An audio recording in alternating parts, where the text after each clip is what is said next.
Blog Talk Radio. Stainless, skill, stainless, skill, stainless, skill,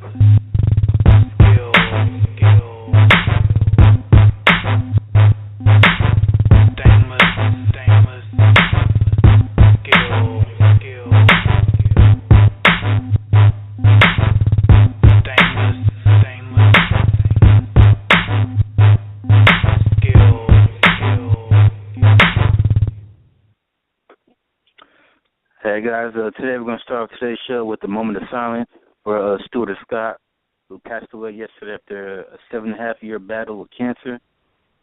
Bowden and I, we're new to this industry, and we feel that it's important for us to pay our respects for the people who paved the way for us to be where we are today.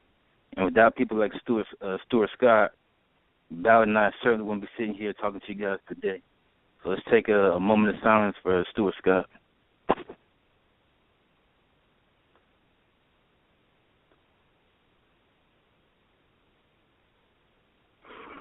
Booyah.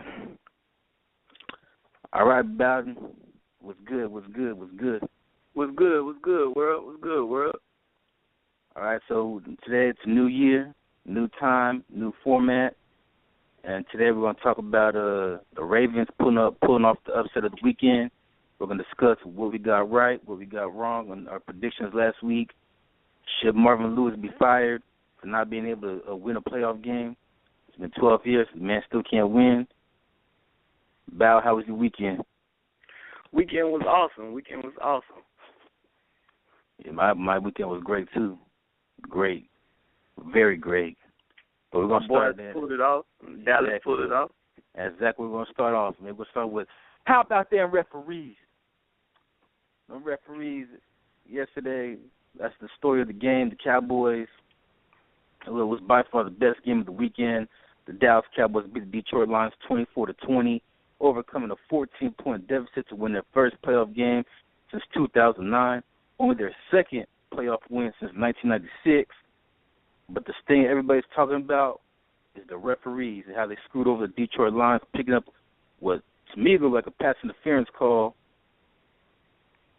and they picked it up. It's been pass interference or defensive holding, whatever, but the referees, they picked it up. Would have gave Detroit the first down with at least a little over 8 minutes left, maybe a little under 8 minutes left.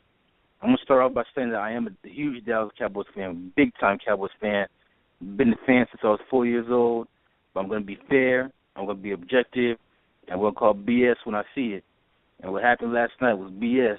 Now, from a Cowboys perspective, Lions fans, you get over it. But I'm going to say this, man, if it was the other way around, I'd probably be pissed off too. But what happened was it was pass interference on the Cowboys. Anthony Hitchens, pass interference, he didn't even look for the ball. While defending Lions tight end, Brendan Pettigrew didn't even look for it. It was pass interference. The referee called pass interference on the play. And then all of a sudden, after like 20 years later, they decided to pick it up. And all of a sudden, instead of it being first down Detroit, it ended up becoming fourth down. And then obviously, Detroit, they punted the ball. The punter, shanked it. Only went 10 yards. Dallas marched down the field, which there was even more questionable calls on Dallas was marching down the field to get the game-winning touchdown. As every single time was holding on Detroit. It was like at least a half a dozen penalties on Detroit, but the bigger one was a pass interference call. 3rd down and 1. Matthew Stafford throws the ball to Brandon Pettigrew. He was interfered with by the Cowboys linebacker Anthony Hitchens. It should have been a pass interference that picked it up. But to me, the even bigger issue was that why they didn't call unsportsmanlike conduct on Dez Bryant, the Cowboys star wide receiver, who ran onto the field to argue the flag with no helmet on. That's a penalty, so that should have been an extra 15 yards right there. And if I'm a Lions fan, I'm pissed off because at the time the score was 20-7. I guess a little under 7 minutes left to go, maybe a little under 8 minutes. Don't remember the exact time. And they had a chance to either A, run out the clock, by getting at least a couple more first downs. And at that point, they're in field goal range, so they can just run out the clock, maybe get another field goal and go up 23-17 and put Dallas in a tougher situation to march down the field to get that game-winning touchdown. Or they could have scored a touchdown and pretty much put the game away. And so Lions fans and people that just hate the Cowboys, they just pissed off right now because the referee screwed Detroit and what could have been their first playoff win since 1991. And Bowden, before I let you speak on what happened last night, if you want to join in the conversation, if you have any questions that you want to ask us, or you just want to be an asshole and just tell us that we suck, you can just call us at 347-826-7068. Again, number is 347-826-7068. Bow, what are your views on the big controversy going on in the NFL and what happened in yesterday's playoff game? As the referees were on the Cowboys side. The Cowboys had the referees in the back pocket. Maybe Jerry Jones paid them off. I don't know. I'm just glad my boys pulled it off to be I can't really say, but at the same time, I'm just glad my boys pulled it off. I'm a Dallas fan, diehard Dallas fan. And just be objective though. Just be objective. They pulled it off, but they had some help. Yeah, they had help, but to be objective, right is right, wrong is wrong. If it's anything foul play, what I'm saying, I don't condone that. I ain't for that. But at the same time, you know how we is. We Dallas fan. Hey, it's divine intervention. That's how I look at it. Well, the referees came and stopped Detroit from kicking the damn behind. Detroit, they don't look at it as divine intervention. They look at it as complete hoop and the referee, Pete Marinelli, that's how you know it's a bad call. Everybody knows the referee's name, Pete Marinelli. Oh, man. He's lucky to get one played in Dallas. That was his last name. You say he ain't part of that New York crowd? Hey, I don't know, man. Chris Christie at the game. Chris Christie, a huge Cowboys fan, the governor of New Jersey. And Chris Christie, like I said right now, you know what I'm saying? You running for president, you got my vote. You got my vote. Oh, yeah, for you sure. Got the Cowboys, you got the Cowboys, man. You got Chris Christie for president. Shout out right now. Shout out to Chris Christie. Yeah, he going to be the next president. You got my vote. But, yeah, Pete Marinelli, he's lucky that game was played in Dallas. If that game was played in Detroit, he'd be dead right now. That's all I got to say. Everybody probably would have killed him after the game. They probably would have tracked him down and killed that dude for what he did yesterday in Detroit. So everybody knows about his first name. Yeah, like Baloney. Like Baloney. And his last name. I'm surprised the Social Security number ain't come out yet. I do that because they scared me yesterday. Was it yesterday for yesterday? Yeah, it was yesterday, right? The game was yesterday, yeah. Because earlier, it looked like Detroit was doing their thing to them. Like they were just Detroit pretty much dominated. Most of the game. And, nobody's giving Dallas credit because they did fight back. They were down 14-0. They were down 20-7 in the third quarter. Then they came back and made it 20-17. But they were helped because that call changed momentum. It changed the momentum of the game. Because you got to look at the situation, Mill. It was 3rd down and 1. Detroit at the Dallas 41-yard line. Okay. If they would have given them the 15, the pass interference happened, it would have put the ball Detroit at the Dallas 25-yard line. And so, like I said, in that case, if you're the Lions, you're looking at it as, okay, we have the ball at the 25-yard line, 7 minutes left to play. We can easily just run the football, kill some of this clock. And worst case scenario, if they don't turn it over, worst case scenario is we keep the field goal, go up 23-17, maybe give Dallas 2 minutes to try to drive down the field and score a touchdown, or they can or Detroit is at the 25-yard line can easily score a touchdown themselves and go up 27-17 and pretty much put the game away right there and giving Dallas no chance. So that call right there was huge. It was huge. It changed the momentum of the game. And watching the game as a Cowboys fan, I'm like, okay, once I saw that, we're going to win this game now because the referee's on our side, and we're going to win this game. And then what makes it worse is that the head of the NFL's officiating was caught on video. Now, I'll put this after it happened in August, but TMZ released a video today. The head of NFL officiating was caught partying with the Dallas Cowboys. That doesn't look good for that. That kind of look like they do it going win, dog. Ain't nothing wrong with that. Ain't nothing wrong with that. That don't look good. That don't look good for the NFL. You know, for all you conspiracy theorists out there, that don't look good, man. The head of officiating, partying with the Cowboys. But I'm gonna tell you this: it's better the Cowboys than the New England Patriots, my man. I cannot stand them Patriots, man. Well, hey, don't get too ahead of yourself, because the Patriots, you know, they got to play Baltimore on Sunday. But you know Baltimore gonna kick their ass. Stick of the Dallas, man. So that don't look good for the NFL, and that completely changed the whole momentum of the game. So I understand where the Lions are coming from. And then there's people out there who argue, well, the Lions, they had a chance. They did. They had the ball with 2 minutes left. They had a chance. Matthew Stafford got sacked and fumbled on 4th down, which will end the game. But you got to change the momentum of the game. And then what made it worse that the official called it pass interference on the field, and all of a sudden, 20 seconds later, he decided to change his mind without giving no explanation at all. The commentators, Troy Aikman, Joe Buck, even Mike Pereira, they all said that, it was a pass interference. Everybody agrees with pass interference. Tony Dungy came out today and said that what's even worse than the fact that they didn't call pass interference was the fact that they didn't even call Des Bryant for coming on the field without a helmet. That's against the rules. And for them not to even call that, even if you don't call the pass interference, you could argue that all day. Was the pass interference, not pass interference?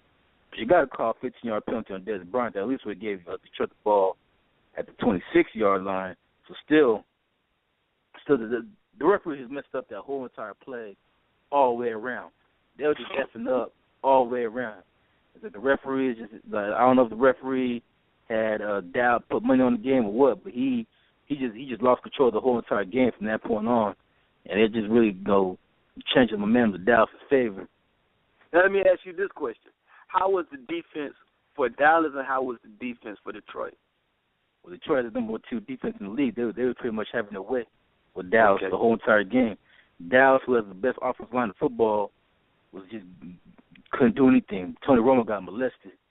Really got molested. He got sacked at least 7 times in that game. I mean, Dominic Sue and them boys just tearing them up. And outside of maybe 2 defensive breakdowns, Detroit was solid. Dallas' defense has been their weakness all season long, so there's really no surprise. Now, give them credit, for the most part, they shut down Detroit in the second half, or they hold them to 3 points.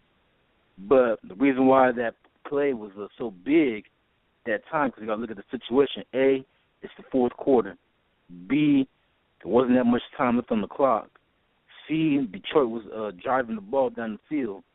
And like I said, you call that penalty, you give the Lions the ball right there at the 25-yard line. Like I said, all you got to do is run that ball, eat up the clock. Worst case scenario, you kick a field goal, you're up by 6. But maybe a minute, 30 seconds, maybe 2 minutes left on the clock, and that gives Dallas, that puts more pressure on Dallas. Or best case scenario, if you're Detroit, you score a touchdown, go up 27-17, and you pretty much end the game right there. So that's why it was so big, and that's why it's such a big controversy, and that's why everybody's been talking about it all day. How about them Cowboys? More like, how about them referees? Hey, they referee won the game. Yeah, and you never want to see the refs, affect the game like that, because right now the NFL is in NBA territory right now, because you never don't see this with the NFL where referees just be affecting the game like that. You see it all the time in the NBA, but in the NFL you really don't see that. But man,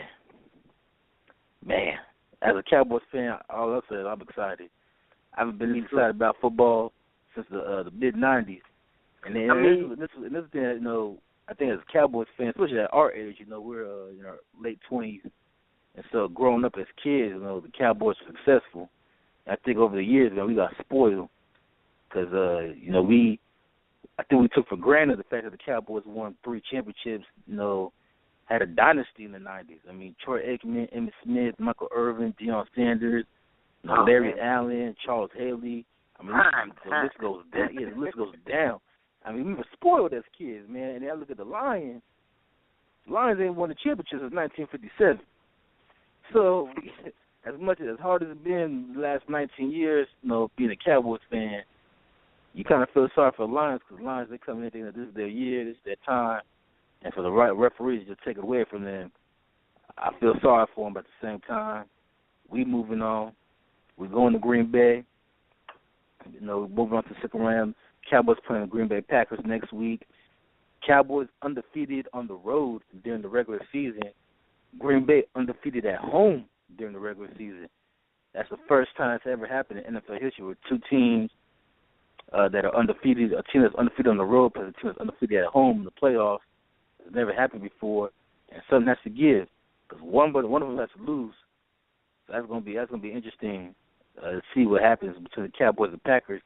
And it's the first time that Dallas played Green Bay in Lambeau Field since 1967, which was the legendary Ice Bowl. And we might see Ice Bowl too because they're saying it's gonna be really cold in Green Bay on Sunday, which does not go well in Dallas' favor because the last time I checked it was like 70 degrees in Dallas, and they're going to be going to Green Bay. It's going to be negative temperatures, so that's not good. But, as long as Pete Marinelli is the referee of that game, I think the Cowboys should be all right.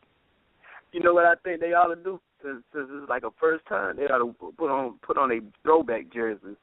That'd be good. They put on a throwback jersey and helmet. Well, I mean, they're throwing some hints out there to the NFL, well, Yeah, but the thing is, the Packers, the Cowboys never changed their uniforms. So the same uniforms they wore in 1967, the same uniforms they're wearing today. Okay. But these are two legendary franchises. Packers and the Cowboys both have huge fan bases. I mean, Dallas is America's team that has the largest fan base in the country. And if I'm Fox, the ratings for that game, if I'm Fox, man, I got a boner right now working for Fox. You know how much money they're going to make off this game? The ratings are going to be through the roof for this Cowboys-Packers game on Sunday. Because you're going to see people that because everybody hates Dallas. You either love them or you hate them. The Dallas Cowboys are the New York Yankees. Everybody either loves them or hates them. And whether you like the Cowboys or not, everybody watches Cowboys fans because you want to see them win or you want to see them lose. And then you add that with the fact that they're playing the Green Bay Packers, another team with a large fan base, and, they have maybe the MVP of the year in Aaron Rodgers. I'm just saying the ratings for that game is going to be huge. And if I'm an executive for Fox, I got a boner because I know money's going to be racking in on Sunday. Big money. Somebody's going to get paid. Hell yeah. Also this weekend, also yesterday's action too, we have the first game, Cincinnati Bengals versus Indianapolis Colts, M.Bowden. I don't know what you were smoking, thinking Cincinnati was going to win that game. Indianapolis just blew them out, 26-10. It could have been worse, but the Colts had a lot of drop passes. Andrew Luck just did his thing again. Cincinnati, once again, struggling. They have not won a playoff game since 1990. Like I told you guys on Friday, you have to go all the way back to when MC Hammer was the number one rapper, all right, in the world. Was the last time Cincinnati won a playoff game. Too legit to quit. Too legit to quit. Too legit. Hey. Too legit to quit. Too legit. Stop. Hammer time. Mm-hmm. Now the question now coming out of Cincinnati though is, should Marvin Lewis be fired? Marvin Lewis has been there for 12 years, but he's never won a playoff game. He's 0-6 lifetime in the playoffs. And at some point, if you're a Bengals fan, you make the playoffs every year, but at some point, making the playoffs is just not good enough. At some point, you got to start winning the playoffs, because the goal is not to make the playoffs. The goal is to win the Super Bowl. And so you can't keep winning. You can't keep getting knocked out in the first round every time. And it's not like they just get knocked out in the first round. Man, they get their ass whooped every year. They're getting blown out. I'm telling you, man, this is 1990. I was 3 years old last time Cincinnati won a playoff game. You know what I'm saying? You gotta go all the way back to Boomer Esiason was the last time they won a playoff game. I don't know, man. Like I said, Cincinnati they did pretty good this year. They They use surprise. Bowden, they do pretty good every year, but pretty good at some point. Pretty good can't be good enough. You got to win a Super Bowl. At least win one playoff. You got to at least win one playoff game. Forget a Super Bowl. Win at least one playoff game. Just one.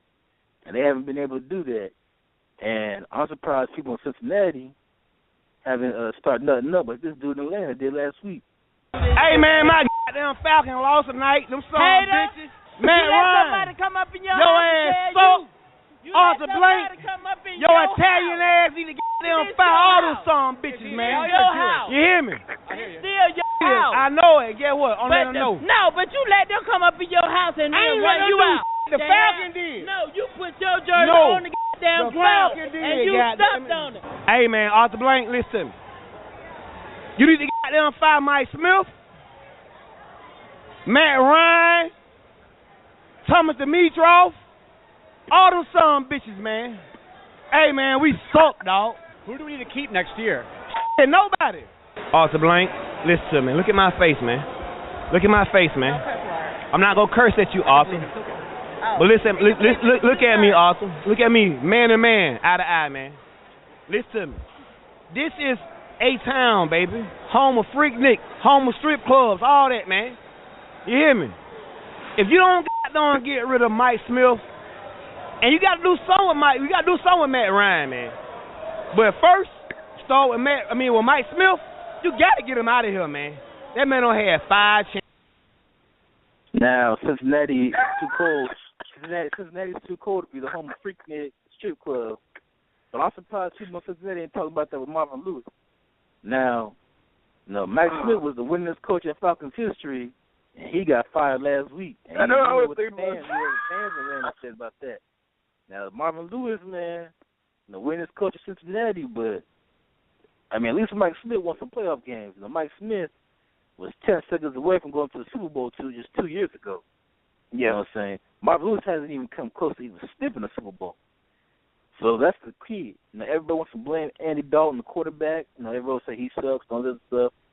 You gotta give Cincinnati a little bit of a break because the best player, AJ Green, the wide receiver, he was out with concussion.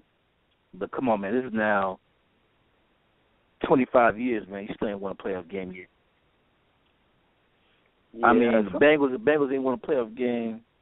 Just think about this, man. Anybody that's 25 or younger, the Bengals have not won a single playoff game in your lifetime. And I'm 27, man. I'm too young to even remember the Cincinnati. Only thing I remember about Cincinnati Bengals, Ocho Cinco. Yeah, and that was 10 years ago. And they didn't even win a playoff game then. And guess who's the coach back there? Marvin Lewis. You know what I'm saying? Marvin Lewis is the only one I know that can survive 12 years and one job and not won a damn thing. 12 years, not won anything. Mike Brown, the owner of the Bengals, I want to work for you. Man, because if I could stay at a job for 12 years and not do anything, not accomplish anything, and you still going to continue to pay me millions of dollars, hire me. I'll be on the first plane to Cincinnati right now. Heard that. Speaking of Ocho Cinco, what are you doing these days? Ain't nobody care. He ain't in the news no more. Hey. But so if you're Cincinnati, man, what do you do? What do you think, man? Should they give Marvin Lewis another chance, or should they just take the L, fire the coach, and see if they can get another coach to come in there and take this team to their full potential? Give him another chance. I'm a forgiving type guy. Give him one more chance. See what they're going to do. You're going to give him year number 13. You think 13 is going to be the lucky year for him? 13 kind of a bad number. I don't think anything lucky about 13, but he hasn't been able to get it done in 12 years, so you think you can get done in year number 13? I'm gonna give him benefit of a doubt. I'm known for giving people benefit of a doubt. Maybe he can make something happen. Shouts out to him. Well, we'll see what happens. And also, breaking news here, speaking of Cincinnati Bengals, the Buffalo Bills want to interview their offensive coordinator, Hugh Jackson. So if he gets that job with Buffalo and becomes their head coach, that could be a huge loss for the Cincinnati Bengals in that offense, losing their offensive coach. And I want to just shout out to Hugh Jackson because But to me, I think he was done unfairly here in Oakland. The Oakland Raiders, their best season in the last, the Oakland Raiders have been a crappy team anyway for the last 13 years, but their best season has been when Hugh Jackson was the coach. It was unfortunate that Al Davis died and then Mark Davis took over. They fired him after just 1 year, but they had a chance to make the playoffs that year. In 2011, they went 8-8. Excuse me.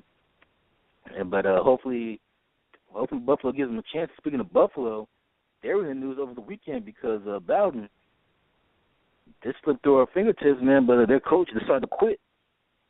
And now he might be the head coach of the New York Jets because they say he's the leading candidate for that job. Okay. News right there. Yeah, but to me, to me, I think he did Buffalo dirty, man. Buffalo, according to reports, man, Buffalo's trying to give him a contract extension, and he quit. He quit on Buffalo. And if I'm the players, man, my feelings talk about, man, coach just quit on us like that. I don't know, man. You know, that's news right there, cause they pulled a fast on them. That slipped through the cracks. Yeah. What you think about it? I don't know. I think anytime you just quit on a job like that, unless you got another one lined up, it's hard. You know, especially since Buffalo had a great year this year, had their best season since 2004, and that team's heading in the right direction. And to me, to just leave Buffalo like that, I don't know. I don't know if it's because the coach wanted more money or what, but to me, it's just a weird situation. But I think if Buffalo can find themselves a quarterback, that's all they need. If they can just find a quarterback, I think this team makes the playoffs next year. Now, I understand Jim Kelly. Jim Kelly ain't walking through that door. But I think Buffalo, man, that team on the rise, and their defense is just stupid retarded. I mean, their defense is just amazing. And all they need is just a quarterback. That's all they need is a quarterback. And if they can find that quarterback, I don't think E.J. Manuel's the answer. But if they can find that quarterback, the team's on the rise. And to me, I don't understand why you will leave a good situation of Buffalo to possibly go to a crappy situation in New York with how bad that Jets team is right now. It's like you leaving. It's like you're leaving the Hilton to go stay at Motel 6. Unless they know something that you don't know, they probably trading good people in and trade them out. Well, it's hard for them to do that. They ain't got a general manager.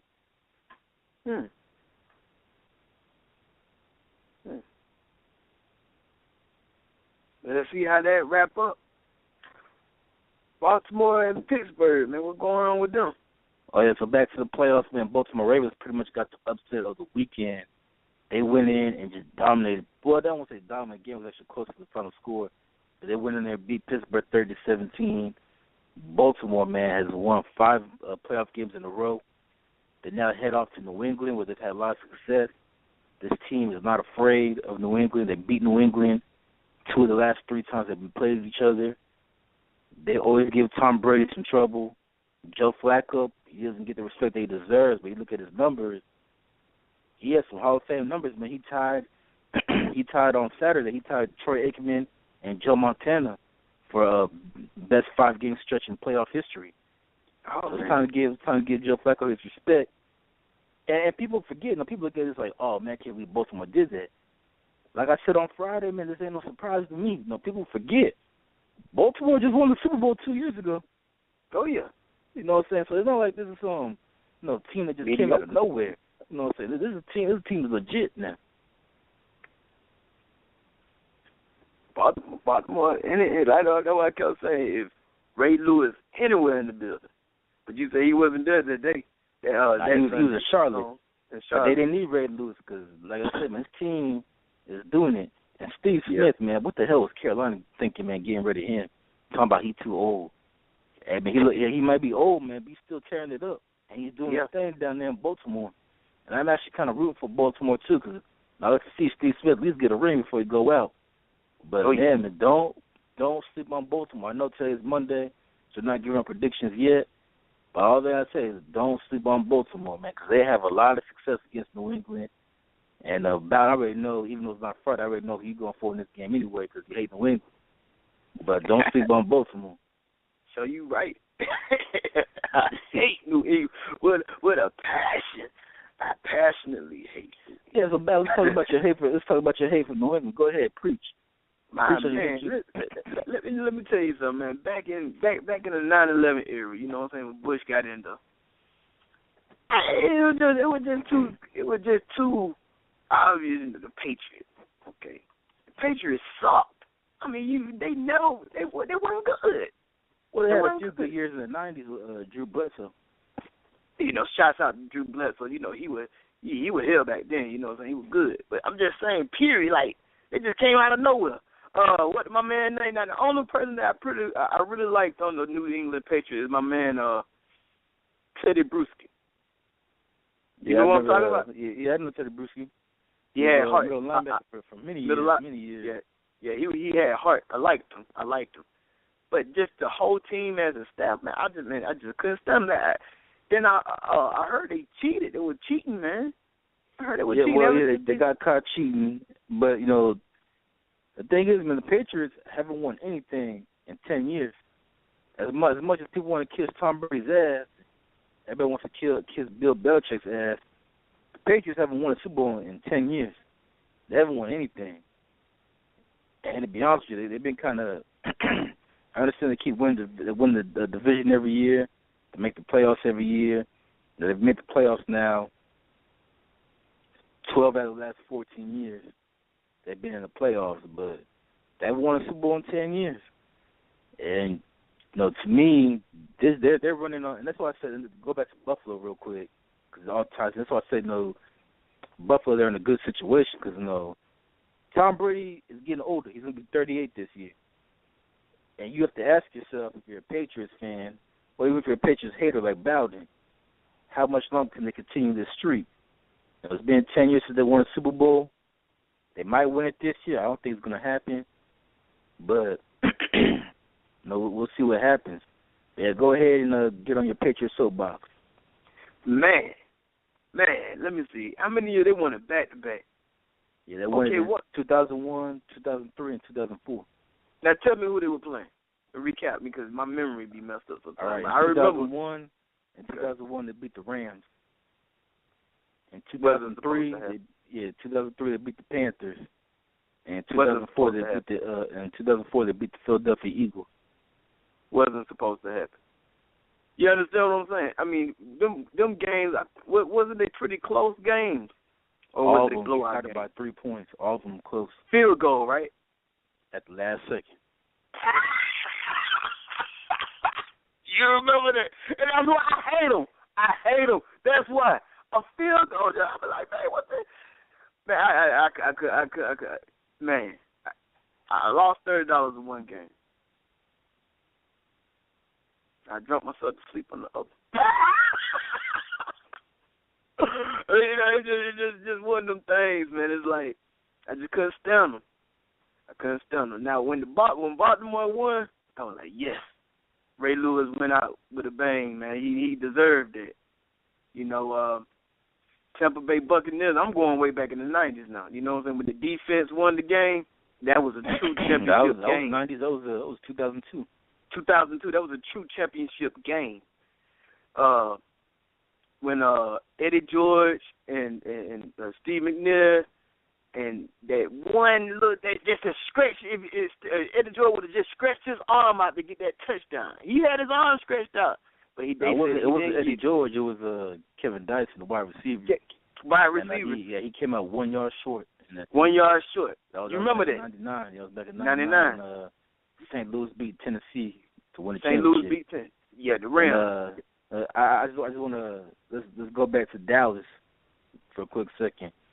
Now there's reports, conspiracy theorists, but one of this guy, he wrote an article saying that the NFL wanted Dallas to win because the NFL can't sell a Carolina Green Bay game, but you could sell a Dallas versus Green Bay game, which could potentially be Ice Bowl 2 in the frozen tundra up in Green Bay.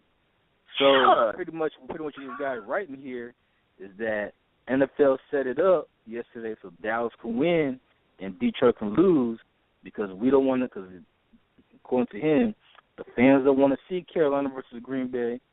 They want to see Dallas versus Green Bay.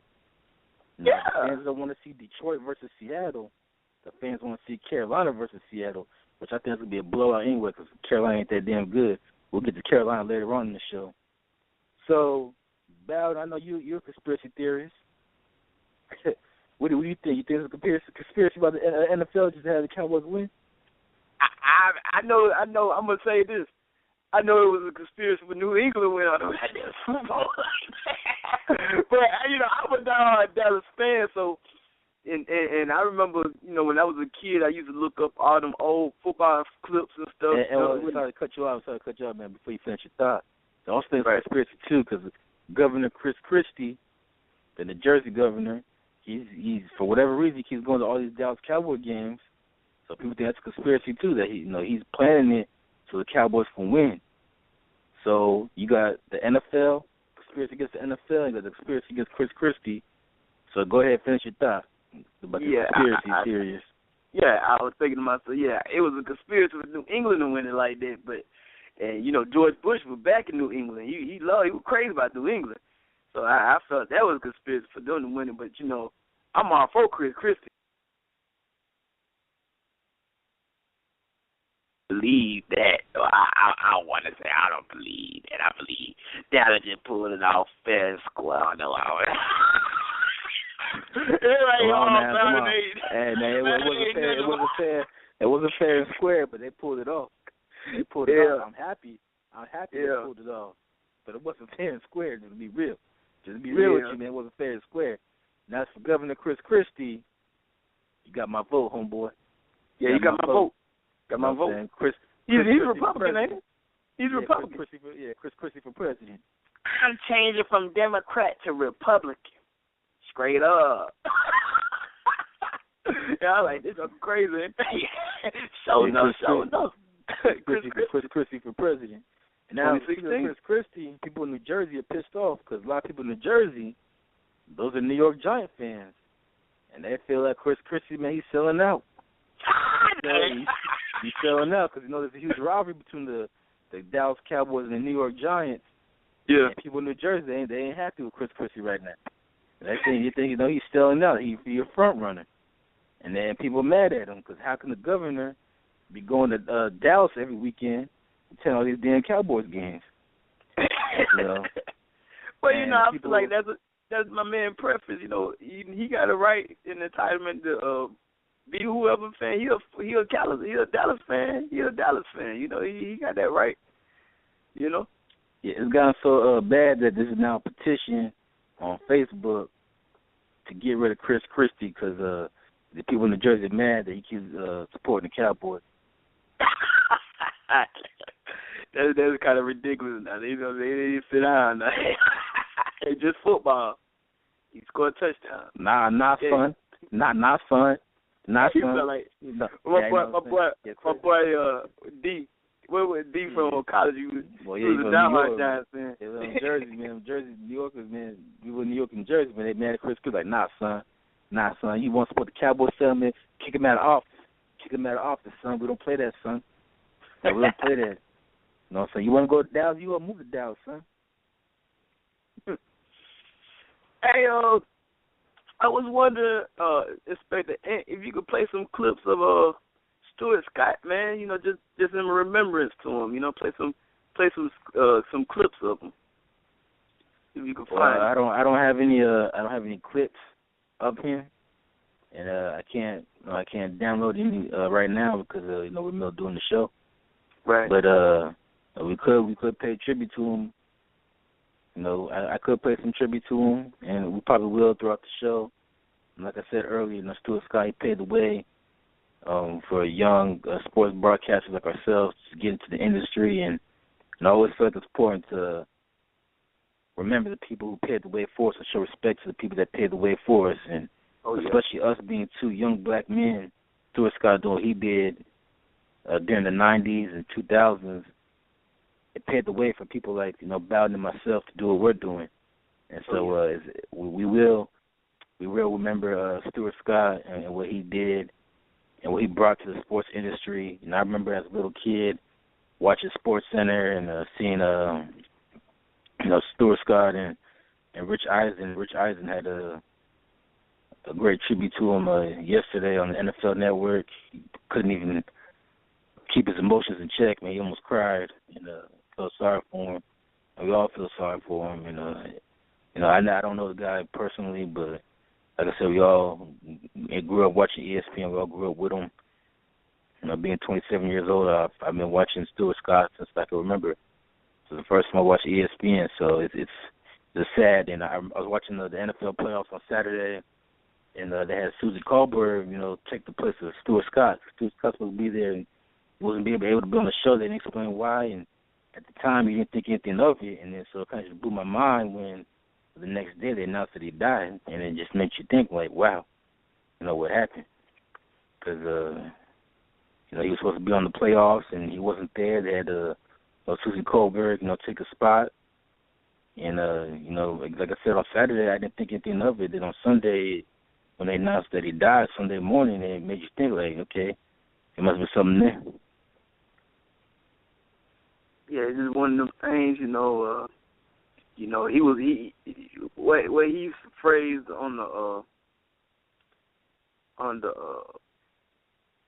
he had a phrase. He said, "I did about accounts. It's the way you live. You know what I'm saying? It's not how you die. It's the way you live with it."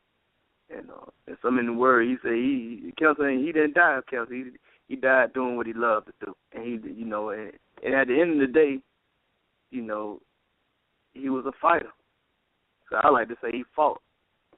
He fought to live. He didn't die with it. He said when you die, it does not mean that you lose to cancer. You beat cancer by how you live, why you live, and the manner in which you live. I quote Stuart Scott. He told the audience, he will be missed, and he's somebody. He's a legend, one of a kind, and he will be missed. R.I.P. to Stuart Scott. Yeah, man, pay tribute to Stuart Scott and M.Bowden. We're about to holler at a player when you see him in the street.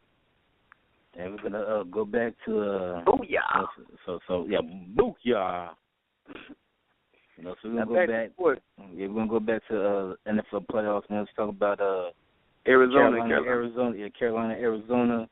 The Panthers won 27-16, and the Arizona Cardinals set a record that ain't nobody won. And Arizona, you ain't got to go home. You'll get the heck out of here. That's exactly what Carolina did to him because, man, Ryan Lindley, I know you're the third-string quarterback, but what he did was ridiculous. And Bowden, all 5'5", I know you're only 5'5", but you could have played for quarterback for the Arizona Cardinals, did a better job than what Ryan Lindley did on Saturday. The Arizona Cardinals set an NFL record. They only had a total of 78 yards of total offense on Saturday. I'll repeat that. Only 78 yards of total offense. The worst offensive performance in NFL history. What? But they scored 16 points. Yeah, the reason why they scored 16 points because Carolina, only the second losing team to ever make the playoffs. Again, they had a losing record, only won 7 games all year, and they played like it. Carolina did everything they could possible to help Arizona win that game, turning the ball over, Cam Newton throwing interceptions, Cam Newton fumbling the ball, the punt returner fumbling the ball. Carolina plays like a losing team with a losing record. Like but unfortunately, high school team or something. But unfortunately, Arizona playing with their third-string quarterback, their third-string running back, their second-string tight end. They even lost some more players during the game. Some defensive players got hurt. Their 2 defensive linemen both did not play. They're out. And so they just played an injured Arizona team that couldn't do nothing all day. And Carolina, congratulations. You got your first playoff win since 2005. But, if I'm a Panthers fan, I ain't really nothing to be proud of. Now you're about to put the Super Bowl champions, the Seattle Seahawks. You're going to get your ass whooped. That's all I got to say. Now, I know you're a Southerner. You like the Panthers. I know you cheer for the Panthers. So go ahead. This is a chance to go, and talk about the Panthers and how they did their thing. Like I said, I just hope for the best for him. You know, I always root for the underdog. You know what I'm saying? I always, you know, Carolina. You know what I'm saying? Like I said, y'all probably gonna be crazy, but they a young team in my eyesight. They ain't, you know, they. Time out. You got some of this young team thing, right? You do realize that you're not that old, all right? Well, you know, you realize the Panthers when the Panthers first became a team, right? You were 9 years old. It wasn't like you were 17. You was 9. So what's that? They was doing things. Carolina and Jaguars both came in at the same time. Like, whoa. Yeah, but that was 1994. This is now 2015, man. You was 9. It wasn't like you was 15 back then. You was 9. You have hair on your balls yet. You know what I'm saying? It wasn't like, you know what I'm saying? I can understand if you was like, you know, 18 back then, and you'd be like, okay, Carolina Jackson, a new team. But you was 9. You know, like looking back on it, man, like it should feel like 20 years to you. You know, you're 29 now. You know what I'm saying? Yeah. And you got kids that are like, you know, 21, 20, 19, 18. They looking at you like new team.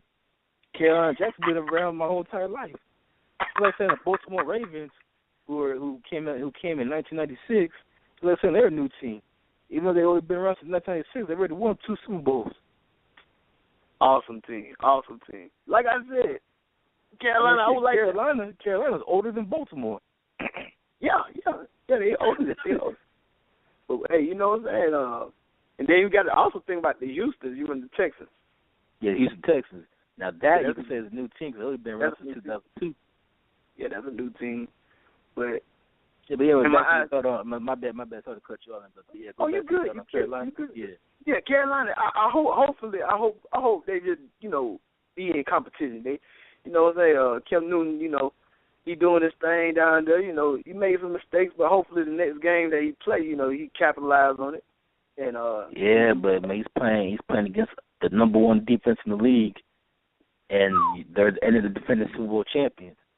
So they're trying to do something that hasn't been done in 10 years, and that's become the first team since New England did back in the early 2000s, and that's won back-to-back Super Bowls. Yeah, so they're a team on a mission, and not only they're a team on a mission, Seattle's probably the hardest team in the NFL. Well, the way they've been playing for the last 10 weeks, like I said, man, now when they played each other in the regular season, Carolina gave them a game. You know, it was close. Seattle won the last second, but Seattle, they were hurt. They were banged up.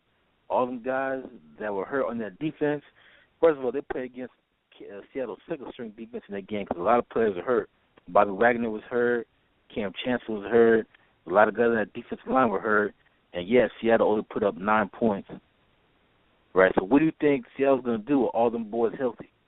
I'm not Seattle, but what do you think Carolina's going to do with all them boys healthy on Seattle's side? You could only score 9 points when they were hurt. How many points are you going to score when they're healthy? Yeah, that's a good point. But we'll see when it happens. You know, we'll see. Yeah, we'll see what happens on Saturday. But now I want to go back to Arizona. Arizona had a great year, and for the majority of the season, to be honest with you, they actually had the best record in the NFL. And it's just Arizona Cardinals have to be the most unluckiest team I've ever seen in my life, man. Everything's going great. Everything's going great for you. You had the best record in the NFL for the majority of the year. They fell towards the end of the season, and they got in as a 5th seed. But everybody thought this would be the year because the Super Bowl was going to be played in Phoenix this year. So they could have had a chance to play the Super Bowl in their home stadium, and their quarterback got hurt. Carson Palmer tore his ACL. Then the second-string quarterback got hurt, Drew Stanton. You know, he hurt his knee. Then your running back gets hurt. You know, and before that, you know, one of your best defensive players, Darnell Dockett, he gets hurt. You know, the guy that replaces him on the defensive line, he gets hurt. Calais Campbell, you know, he got hurt and had to miss some games. You know, then your tight end gets hurt. You know, then the reports come out that, you know, Larry Fitzgerald, one of the best wide receivers in NFL history, man, he might have to cut him because they can't afford to keep him. So all those injuries with Arizona, I felt sorry for them because this really could have been a special year for them. They could have probably won the Super Bowl this year, and it just didn't happen because, unfortunately, man, players just kept getting hurt, and it showed on Saturday in the playoffs, man. even though Carolina gave them every opportunity to win that game because Carolina's not that good, Arizona just could not capitalize. And they set an NFL record, man, with only 78 yards of total offense, which is a record you do not want. But I just feel sorry for Arizona because that's just you talk about being unlucky, man. It's like someone must have put voodoo on that team because they just couldn't do anything. All their players just kept getting hurt, and you just feel really bad for them. And watching the game on Saturday, man, it's like Ryan Lilly just didn't look like he belonged on the field. I mean, I could have played quarterback for Arizona. I'm pretty sure I could put up more than just 78 yards of total offense. I could be quarterback, Bow could have been running back. Man, I'm pretty sure we could have did better jobs than what them boys did on Saturday. I mean, it was just pathetic. And then, the sad part was that, Arizona, they had drafted a quarterback, Logan Thomas from Virginia Tech. They announced him to be the starter. And how bad do you have to be after they announced him to be the starter? They took one look at you in practice and be like, this ain't going to work out. So they'll go in with Ryan Lilly, who was originally the fourth-string quarterback. So it was just all bad for Arizona. I just felt bad for them because they had a great team all year, and then players just started getting hurt, and things that you wouldn't even expect to happen to a team happen to that team. And it's just an unfortunate situation for the Arizona Cardinals. So if you're the Carolina Panthers, again, I know you're happy you won. You're moving on to the next round. But if I'm a Panthers fan, I'll put an asterisk next to the win because you played the depleted Arizona Cardinals team, who, with the way they played on Saturday, couldn't even beat the high school team. So tell me, who looking forward to getting drafted, man? Who each team that lost, who they finna pick up? Well, we still have about 4 more months before we even think about breaking down the NFL draft. Okay. But with how to get back? Well, yeah, let me look it up right now, man. Get the draft order all setting up.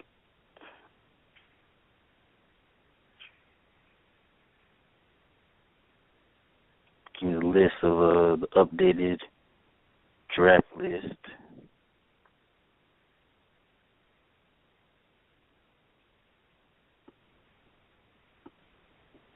Oh man, while I look that up, man, we'll just go over the playoffs, what we got right, what we got wrong. We'll break it down. Oh, put in tell them the number to call in if they want to call in and express their thoughts. If you want to call in and express your thoughts, man, just dial 347-826-7068. Again, number is 347-826-7068. So this weekend in the playoffs, we gave our predictions like we do every Friday, Football Friday. We gave our predictions. So we'll start off with Saturday's games. And as we just talked about, Carolina versus Arizona. Carolina Panthers beat the Arizona Cardinals 27-16. Both Bowden and I picked that game. We both said Carolina was going to win. Carolina was at home. They played well the last 4 games, beat on them crappy teams from the South. And now they beat up an injury-depleted Arizona Cardinal team. Both of us got that game right. Then we have Baltimore versus Pittsburgh. For some reason, everybody thought Pittsburgh was going to win. Excuse me. Everybody thought Pittsburgh was going to win, but Bowden and I, we decided to take Baltimore in the upset. And actually won money in that game, too. I took the Baltimore plus the 3.5 points. So Baltimore plus the upset. They won 30-17. We both got that one right. Now, on Sunday, this was the only game where we disagreed at. That was Cincinnati at Indianapolis. I told Bowden Cincinnati has not won a playoff game since 1990. Bowden wanted to be hard-headed. He wanted to be stubborn. He took Cincinnati. I took Indy. Cincinnati got their ass whooped as Indy won the game 26-10. Once again, the Bengals could not do anything offensively, really against a mediocre defense in Indy. It's like Indy has that great of a defense. And to me, as I was pointing out earlier, the game could have been it was a bigger blowout than what it was because Indianapolis had a chance to score a ton of points, but they kept dropping the ball. Especially T.Y. Hilton, he had at least 3 or 4 drops in that game. Most of them balls could have been touchdowns too with his speed. So Indy beat Cincinnati, and of course the game that everybody's talking about, all conspiracy theories and whatnot. Dallas beat Detroit 24-20. Bowden and I both picked Dallas to win this game. Again, conspiracy theory or not, as a Cowboys fan, I'm happy. We're moving on, and hopefully the conspiracy theorists are right that the NFL does want Dallas to win, because that means they're going to be winning the Super Bowl this year, and I'll take it any way I can get it. So for the most part, I had a great week. This was a great weekend, as I went a perfect 4-0 in my picks. Bowden, you went 3-1. So this is your opportunity right now to, defend your Cincinnati Bengals and your decision to pick them. Well, like I said, the Cincinnati kept on for the last couple of games. They kept on surprising me. So I said, they one of them teams that always end up, winning. But I lost this time. Got the sour face, but it's okay. It's all right. Thank God I ain't got no money on it. I'm glad I had money on it because I won. So you right. All right, so now back to your draft question. This is the draft order for the 2015 NFL Draft, which is taking place in April. Tampa Bay Buccaneers have the number 1 pick. Their top needs, they need an offensive lineman, a pass rusher on defense, and a quarterback. Obviously, I think they're going to take a quarterback. I think they're going to take a Marcus Mariota from the quarterback of Oregon. He's won the Heisman Trophy. Everybody agrees that he's the best quarterback in the country. I think they'll take him. It's either him or Jameis Winston. If I was a GM for Tampa Bay, I'd say Marcus Mariota only because Jameis Winston was been in a lot of trouble in college. I think the best thing for him would be to get the hell away from Florida and just go to a different team. Tampa Bay is way too close. First of all, Tampa Bay is in Florida. And second of all, Tampa, the city, is way too close to Tallahassee, which is where Florida State is. I just think James Winston needs to get as far away from that environment as possible because, you add, if he got into trouble in Tallahassee in college, just imagine how much trouble he'll get in when he has money. So he needs to get the hell away from Florida. So if I'm Tampa Bay, I'll take Marcus Mariota from Oregon. But I think Mariota might be the better quarterback as he proved at the Rose Bowl. Tennessee's picking number 2. The Tennessee Titans number 2 pick. They need a quarterback, a cornerback, and a pass rusher on defense. And what I'm hearing is that the coach loves their quarterback they have right now, Zach Mettenberg, even though a lot of people feel like they need a quarterback too, but nobody really thinks they're going to pick one. So it'll be interesting to see what they go with. I thought they would have picked James Winston, but they still might. We'll see what happens. Also, Jacksonville has the number 3 pick, the Jacksonville Jaguars, the quote-unquote new team that Bowden keeps talking about. Even though they've been around since he was 9 years old. Jacksonville, they need some help at running back, cornerback, and offensive line. And then the Oakland Raiders have the number 4 pick, and they need a wide receiver. That's what they need, a wide receiver, maybe another cornerback, and they also need some help on that defense. And that defense can use some help as well.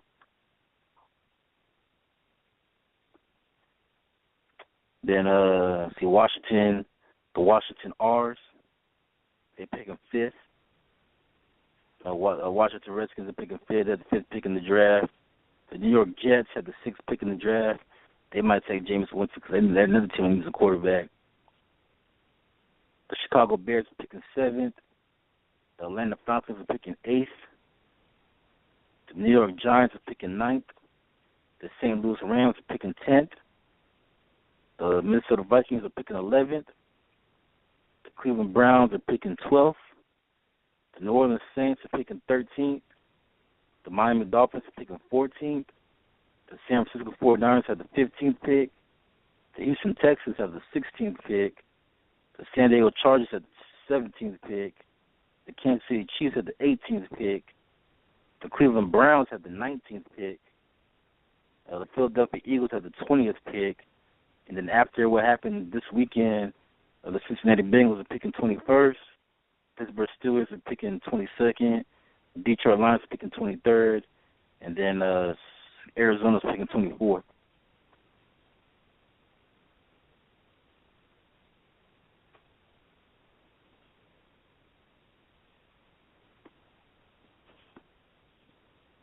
So that's your 2015 updated draft order. And how about this news, man? Your boy Gucci Man, talking about he wants to get into boxing.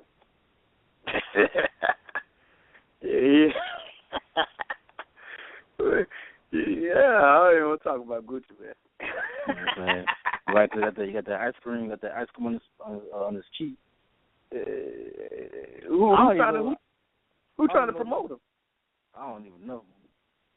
They say he's actually in jail, man. But looking at this video, man, I don't know what jail he in, because I don't know not one jail cell that has leather seat, that has leather couch and paintings and shit like that. But I don't know if he's more federal time. Yeah, I don't know. He must be going to that Martha Stewart jail. What about when the next Floyd Mayweather fight? I have no idea. I have no idea on that. But as far as Gucci Man, I don't know. I was more surprised the fact that he wants to get into boxing, or the fact that he fat as hell. You know, he look like he's like 8 months pregnant. Drinking all them beers. Toss them back. You do some crunches. Yeah. That ain't even news right there, man. I get off him. I ain't no Gucci Man hater, but, I don't want to put him out there like that. Well, Floyd Mayweather, I don't know what his next fight is, but, the same, news. Is he going to fight Manny Pacquiao? He's not going to fight Manny Pacquiao at this point. Who gives a damn? Floyd Mayweather's going to be 38 years old in February. Manny Pacquiao is also 38. I don't want to see these two old men fight. You might as well just go to the YMCA and see two senior citizens, man. I ain't nobody give a damn about Manny Pacquiao ever since he got knocked out by Marquez. And Floyd Mayweather, you might as well just retire, man. Just call it quits, call it a career. I just want to see some young blood. We've been talking about this Pacquiao versus Mayweather fight now for the last 10 years. It should have happened. I mean, it should have happened a long time ago. I think to myself, they both made excuses. Well, Manny Pacquiao said something about he don't like needles. Floyd said... Yeah, that's about the steroids testing, because Floyd Mayweather, he wants to take a blood test. Manny Pacquiao wants to do a piss test because, he doesn't like needles. Floyd Mayweather said, well, you got to take a blood test because you can't cheat a blood test. You can just cheat a piss test. But I don't know about you, Bob. You can put your thoughts on the Mayweather Pacquiao fight. To me, at this point, I don't even want to see it. I would still like to see it. I would like to see it because what else it is to see. Who else out there that I mean, we don't have too many. I don't see too many heavyweight fights. There's often, like you said, Russia dominating the sports now, but. I just would like to see it. I know right now, Floyd going through so much with the suicide. The girl committed suicide. The man shot his girlfriend. The murder suicide. Murder suicide, and I know that it'd probably be a while before he start back boxing. So, shouts out to Floyd and keep your head up. Yeah, you don't. But do you want to see the Pacquiao versus Mayweather fight, or are you just? Yeah, I would love to. You still want to see. You still want to make it happen. Yeah, I still want to see it. I still would love to see that. I would love to see it, but I wanted to see it when they was back in their prime. When they was in their early 30s. When it was a super fight. I mean, that was gonna be the fight of the century, man. The fight of the decade. That was gonna be a super fight, and that was the fight that I really wanted to see. I didn't want to see Floyd fight Oscar De La Hoya. I mean, come on, Oscar De La Hoya was old. If Oscar De La Hoya was young, then okay, that was. But I think Floyd won on a decision. De La Hoya, he came in fighting, won a street fight. He came in wanting to fight. Floyd wouldn't fight him straight up. He would fight defensive fight. Yeah, go ahead, Bill. And it was a good fight, but Floyd is a technical boxer. He'll make you miss. He'll make you get frustrated in the ring. He'll make you, you can swing punches. He gonna die. He a defensive fighter, so he not gonna get hit.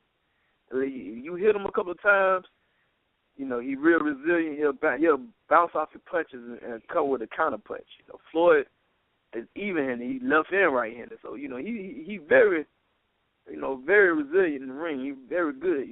Awesome. He's a champion for a reason. I'll tell you how that much. He is a champion for a reason.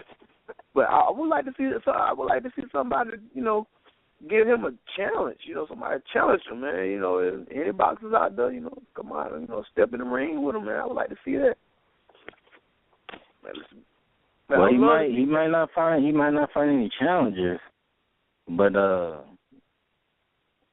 Deontay Wilder, he's gonna be attempting later on this month to become the first American heavyweight champion in a long time. Deontay Wilder. Where he's from? From Alabama. Alabama. And he gets a title fight. He gets a title fight actually in 2 weeks, January 17th on Showtime. He's going to be fighting Berman Sterling for the heavyweight title. So hopefully, because that's what I keep saying, man. About me, we've had conversations, off the air about this for years. I think what boxing's lacking is a heavyweight. And if Deontay Wilder, he could be that next guy. He gets a title fight. Hopefully, he brings the heavyweight title man back to America. I think that'll help, boxing in this country. January 17th, man, look out for that, man. He's gonna fight for the heavyweight title, and I hope he wins. He's undefeated too, 32-0 from Alabama. So he looks like he's a good contender. Yeah, you think he can get it done? We haven't had an American heavyweight in a long time. It's been a long. I think you got to go all the way back to Mike Tyson. Since the last time we had a American heavyweight. Let me pull up Go ahead, so what you got to say, man. I'm about to look this up, man. It was the last time we had a American heavyweight champion, but I know it's been a minute. But hopefully you can bring that thing back to United States. I think Jermaine Taylor, man. Jermaine Taylor was a heavyweight from Little Rock, Arkansas. I don't know how long he held the title for. Look at Jermaine Taylor, because I always wonder what happened to Jermaine Taylor, man. The man, Jermaine Taylor. Yeah. I don't know what happened to him. I don't know, but yeah, I'm gonna look it up right now. See when's the last time we had an American heavyweight champion. You said it was Jermaine Taylor? Yeah.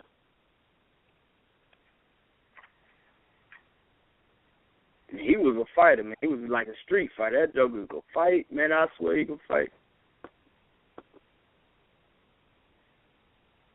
He lost total fights, 38 fights, 33 wins by KO 20, losses 4, draws 1. Stance unorthodox, orthodox.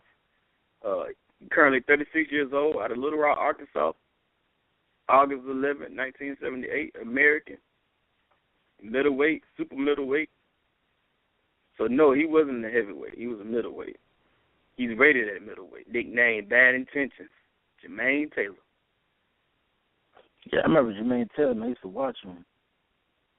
But former undisputed middleweight and current IBF middleweight champion. So he's a champion, middleweight champion. He made his first 25 bouts, which included victories over former champion Raul Marquez and William Choppett.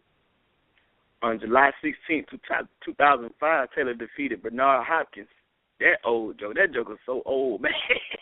You know, he was fighting since Sugar Ray Leonard.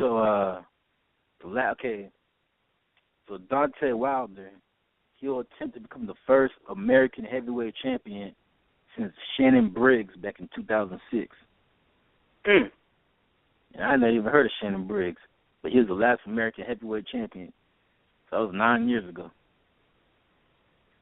Man. Like I said, they say boxing a dying sport, but you know they need to bring it back, man. Cause but the thing is that what made boxing so popular during the pretty much since the beginning of time, you go all the way back to the Great Depression. What made boxing so popular was the heavyweights. Everybody wanted to see the heavyweight title fight, whether it be Ali versus Frazier, whether it be Joe Louis versus Rocky Marciano, whether it be Tyson versus Holyfield, or Tyson versus Lewis. You know, it's always been about the heavyweights. It's always been about the heavyweights and the heavyweight division. And the heavyweight division for the last decade or so has been dominated by the Russians. And so hopefully, with Deontay Wilder, him being American from Alabama, he gets a title fight on June 17th. I mean, it's not June 17th, January 17th, which is 2 weeks from now. Hopefully he can bring the title back to America. Not only bring the title back to America, but bring it back to the sport of boxing, bring it back popular. And hopefully, not only does he win the title, but hopefully he holds on to it for a long time.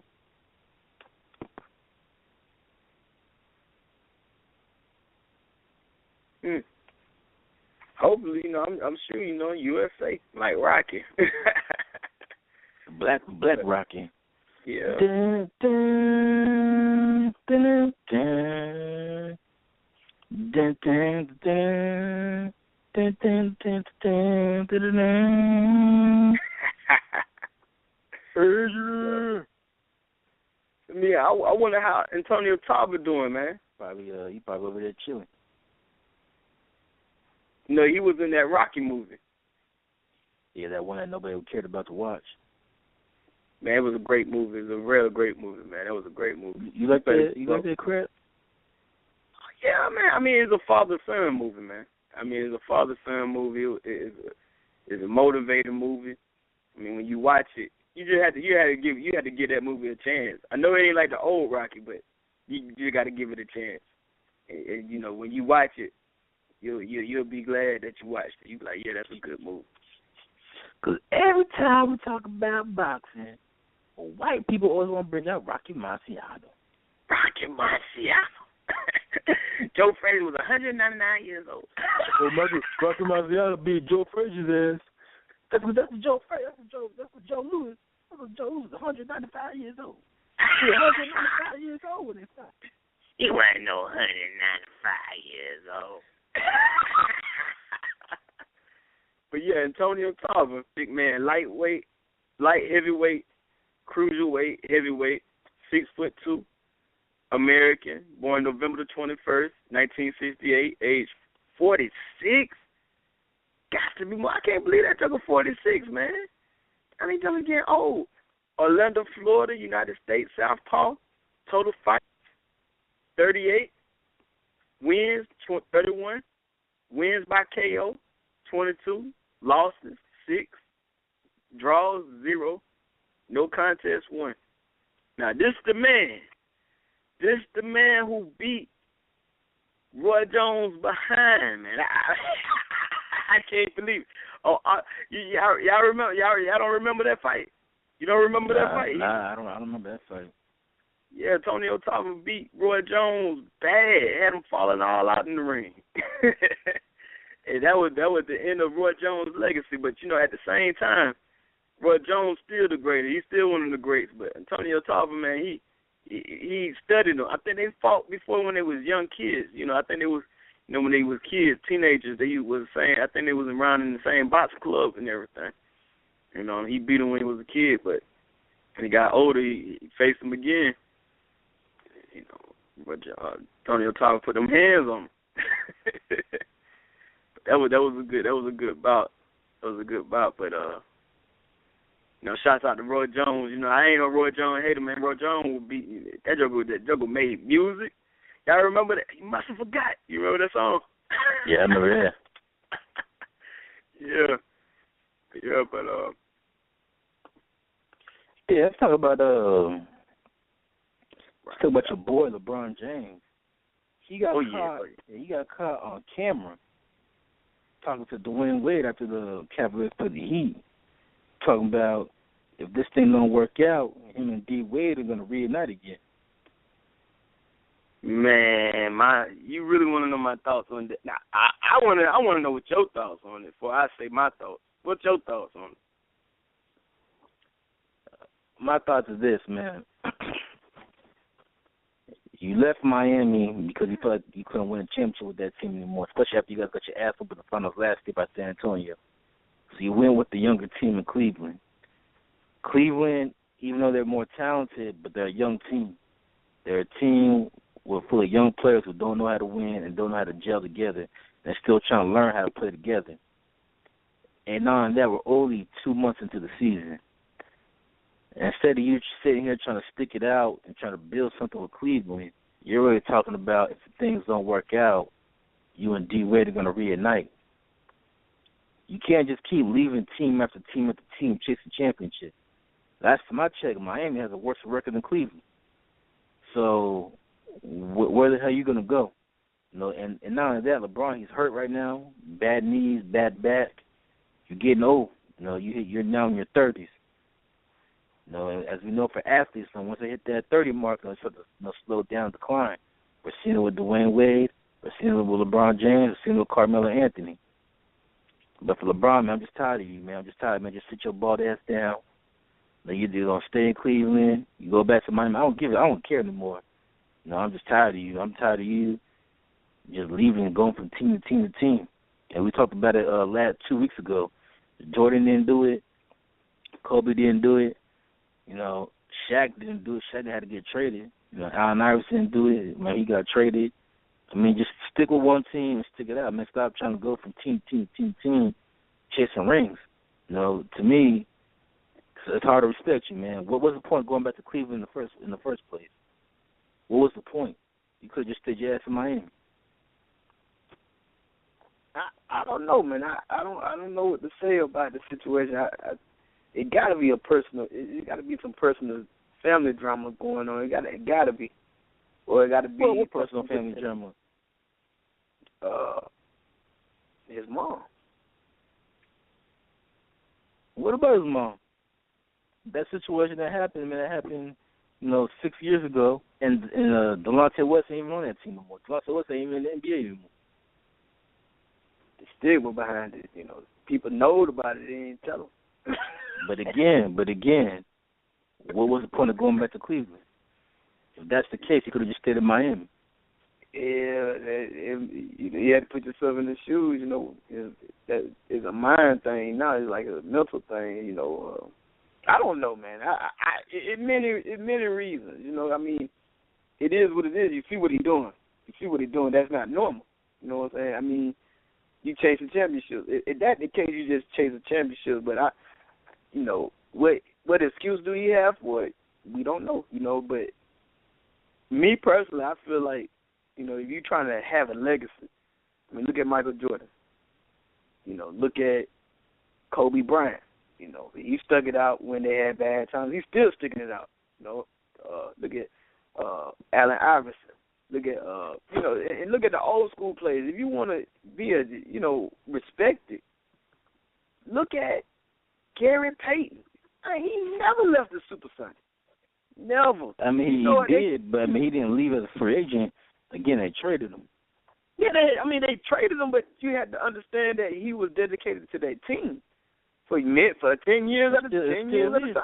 Yeah, it still is, because he refuses to have Oklahoma Thunder retire his number, because he said himself, I didn't play in Oklahoma. I played in Seattle. It's like, now let me backtrack to Reggie Miller. He played for the Pacers. Reggie Miller for the Pacers. His whole career. Nah, I mean, I don't think they won any championship. Karl Malone playing his whole career in at the Jazz. whack-ass Utah. And he dedication and loyalty to your franchise. Dedication and loyalty to your franchise. That would make a champion. Even if they don't win any championship, at the end of the day, you know, when you say Gary Payton, you think about the Supersonics. When you think about Karl Malone, you think about the Jazz. When you think about Kobe Bryant, you think about the Lakers.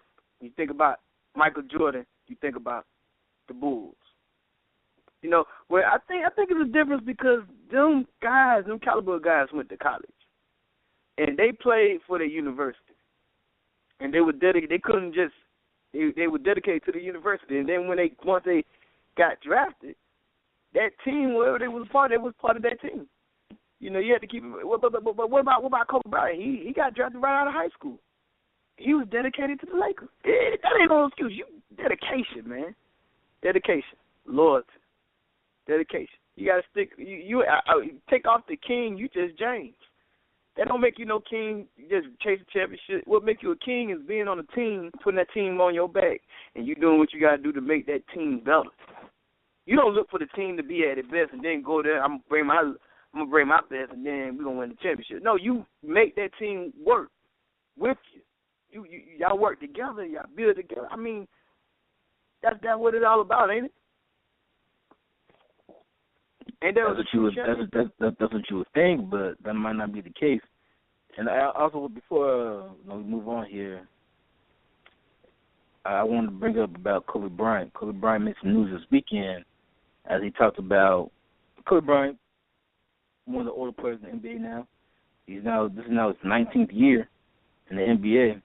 OG, yeah, big homie. Yeah, so he ripped the current generation of NBA players, and he's blaming the AAU. No, the AAU is organized basketball here in the United States, and he's saying that the international game is catching up to the United States, and in many cases surpassing us because the younger generation don't know the fundamentals of basketball. All thing they care about is, scoring the ball, all these colorful dunks. They can't do simple things like play defense. They can't do simple things like, pass the ball, get screens. All the things it's all about scoring, getting shoe deals, being famous and all that. And they don't understand the fundamentals of basketball. And Kobe feels that's the reason why the NBA game is dying. Even me, I'm a huge basketball fan, and even I'll admit, comparing the NBA today to how it was when I was younger back in the 90s, it's like watching two different sports. It's not the same. In the 90s, the product was better than how it is today. And Charles Barkley said the same thing. Robert Horry said the same thing. Now Kobe Bryant saying it. And that is, these kids today coming into the league just do not know how to play basketball. And here's a quote from Kobe saying that AAU basketball is horrible, terrible. AAU basketball is stupid. It doesn't teach our kids how to play the game at all. So you wind up having players that are big and they bring it up and they do all this fancy crap and they don't know how to post up. They don't know the fundamentals of the game. It's stupid. And then Kobe even went further because he knows that American youth basketball model isn't going to change overnight. So he eliminated on how players are often treated as cash cows, how everybody's trying to profit off of them. And he has some ideas to change it. He thinks that, at an early age, you should teach players the game at an early age and start treating them like they're cash cows for everyone to profit off of. That's how you do it. You have to teach them the game, give them instructions. That's deep because then you're starting cutting into people's pockets. People get really upset when you start cutting into their pockets because all they do is try to prop up these kids, and there's no quick answer. So pretty much what Kobe's saying is that the AAU Little League basketball is hurting these kids and not developing these kids. All thing these kids care about and all thing the parents care about is making money off these kids by making sure that their kids stand out. And they don't know how to play a team game. They don't know the fundamentals of the game. All they want to do is score points so they can get the shoe deals, get the shoe contracts, be on Sports Center and all the other stuff. And Kobe's saying that we need to start teaching these kids how to play the fundamentals of basketball because right now, the way we're going right now, the game of basketball is going to be dying pretty soon. Well, yeah, I agree with Kobe. Kobe, coming from a standpoint where, he's been in the game been pro basketball player since what, 96? Yeah, 19 years, 96.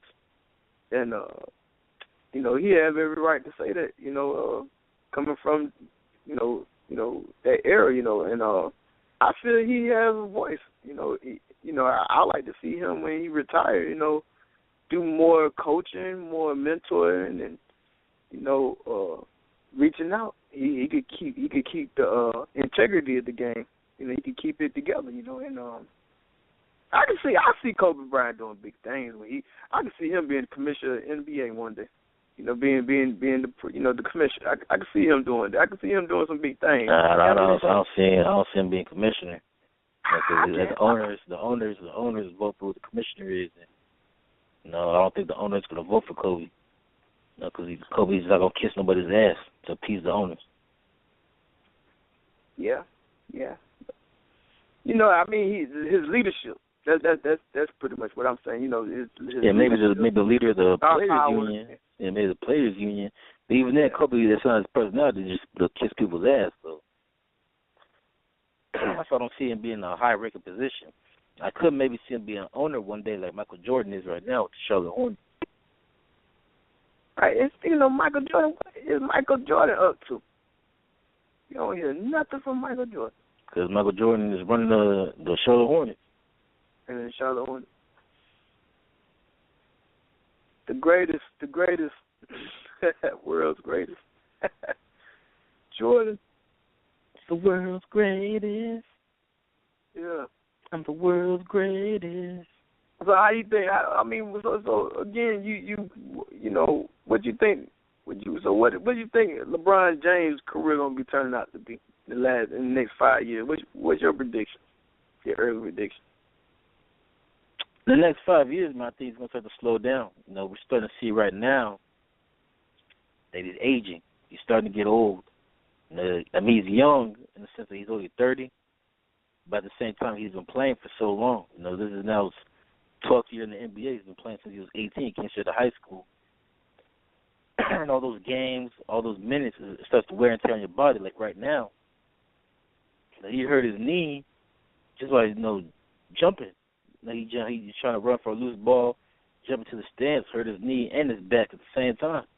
And so you're starting to see a slow progression. Even this year, his numbers are down. He's getting older. And that's why this fact of, him jumping from team to team to team, trying to, chase rings, talking about things don't work out in Cleveland, he's leaving at the end of the year. It's just BS, man. It's either you're going to stay with Cleveland or you're not. What's the point of going back to Cleveland for 1 year and leaving? You just stayed in Miami. Or, hell, you could have went to Dallas, because Dallas looked like a team that might win a championship this year. So, it all just doesn't make any sense to me, but I just see LeBron in 5 years, man. I just see him start slowly declining, like most players do at his age. How Carmelo Anthony doing? How he's doing? He's not doing all that great either, and people in people in New York are really don't want him. The Knicks, paying them $126 million, and he hasn't really done it. The Knicks are so bad, they might as well blow that team up. First of all, the Knicks are a disgrace to the NBA. They're a disgrace. That whole team is laughing stock. They got Derek Fisher as a coach. They don't even want to listen to him. They're trying to implement the triangle offense. They don't even want to pay attention to him. You got knuckleheads like J.R. Smith, who that whole team, as far as I'm concerned, Phil Jackson, just blow that whole thing up. Just blow that whole team up. Why they paid Carmelo Anthony all that money, I have no idea. To me, they should just let him go. He was a free agent at the end of the year. Should just let him walk. Right now, the reports are coming that the Knicks are trying to trade Samuel Dillon there. Phil Jackson came out and said that every player on the Knicks is on the trading block except for Carmelo Anthony. So, to me, the Knicks right now, the second worst team in the NBA, only the Sixers are worse than the Knicks right now. But, man, to me, Carmelo Anthony should have just went to Chicago. Because the Knicks, and I'm a Knicks fan, so to me, I'm disappointed. The Knicks are just a disgrace. I can't even watch this crap. That's how bad the Knicks are. Right now, John Starks is rolling in his grave watching this crap. Patrick Ewing's rolling in his grave watching the Knicks. Anthony Mason rolling in his grave right now watching the Knicks. And then Charles Oakley rolling in his grave right now. The Knicks just have so much heart and so much passion. Remember back in the 90s, man? John Starks, Patrick Ewing, Anthony Mason, Charles Oakley. Man, that was the Knicks, man. That's the Knicks I found of it, man. This crap they putting on them right now, I don't know what's going on.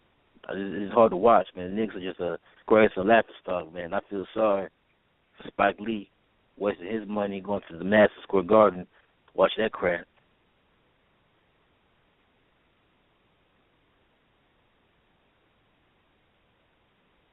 I agree. And Carmelo Anthony, his knees hurt. To me, the Knicks ain't going with it. They're 5-31 on the year. You might as well shut down Carmelo and just rebuild for next year. Next year, you're going to have money under the cap. You get rid of a lot of dead weight. You get rid of these shitty-ass players like Andre Bernardi, Mark Stoudemire, who's played pretty well this year, I'm not going to lie.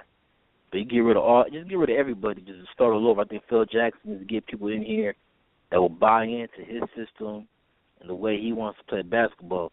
And that's what pisses me off about the Knicks. When you got a man in Phil Jackson 10 championships, this man knows what it takes to win. Yeah, you can't even listen to this man. You can't respect him. Derek Fisher, the coach, 5-time NBA champion. He knows what it takes to win. And yeah, you can't buy into the system. You can't buy into what he's preaching. Get them all out. Just get them out. Just get the Knicks suck. You know what I'm saying? I don't even want to talk about the Knicks right now. They suck. Just waste my breath. Just get rid of the whole team. Just get rid of all of them. Just start all over again. And I have more respect for what the Sixers are doing to rebuild. The Knicks ain't rebuilt. They're trying to win, and yet they still suck. Lose to the Milwaukee Bucks, down by 30 points with Detroit Pistons on Friday night. Are you kidding me?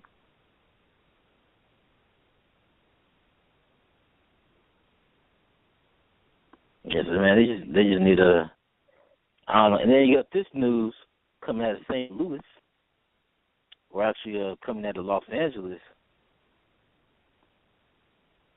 Stan Kroenke, the owner of the St. Louis Rams, came out today and announced that he's going to be building a brand new stadium in Los Angeles. And this stadium will be completed in 2018. And that he plans on moving his team, the St. Louis Rams, back to Los Angeles where they belong. Now, I find this very interesting because NFL Commissioner Roger Goodell announced on last month that no team will be able to move to L.A. in 2015, and that no team will be able to move to L.A. in 2015, and that the NFL will think about moving the team down there in 2016. Now the Raiders and the Rams are trying to move there because they have no stadium deals. Both of their stadiums, the leases on their stadiums both expire on January 1st. So really, the Raiders have no home, and neither do the Rams. The Raiders and the Rams both need new stadiums. Oakland's not trying to build a new stadium, and neither is St. Louis. To me, the Rams, they belong to L.A. We forget, but the Rams were in L.A. for 50 years before moving to St. Louis in 1995. Excuse me. To me, I want to see the Rams move back to L.A. To me, I think they belong in L.A. They belong more in L.A. than they do in St. Louis. My thing is who the hell is Roger Goodell to tell Stan Kroenke where he can and cannot move his team? If Stan Kroenke wants to move his team to L.A., let him move to L.A. You know what I'm saying? His wife owns Walmart, so they got bread. He owns land in L.A. The man owns land in L.A. We think he's going to do that, man. He's going to build a stadium. And people in L.A. ain't got to pay taxes on it. He's going to pay taxpayer money. He's going to build a stadium with his own money on his own land that he owns. So just let him move to L.A. And not only that, man, if I was Stan Kroenke and I was the owner of the Rams, where would you rather be? L.A., where all the money's at, or shitty-ass St. Louis?